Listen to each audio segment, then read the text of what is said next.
ఈరోజు ఆసక్తితో నువ్వు ప్రార్థన చేయగలిగితే నీ మాటలో శక్తి ఉండునుగాక.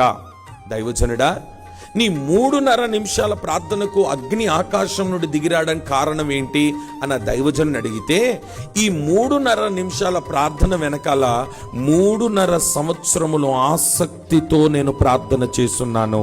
ఆ ప్రార్థన అగ్నిని ఆకాశం నుండి దింపింది. నేను అంటాను, ఒక దైవజనుడు ఆకాశము నుండి అగ్నిని దింపగలిగిన ప్రార్థన చేస్తే మనం ఎందుకు చేయలేకపోతున్నాము?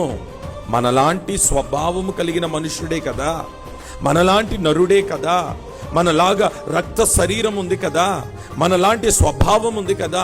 మరి ఆ దైవజనుడు అగ్నిని దింపినప్పుడు మనం ఎందుకు దింపలేకపోతున్నాం? రోజు ప్రభు ప్రతి కుటుంబాన్ని పరీక్షించుకోమని చెప్తున్నాడు.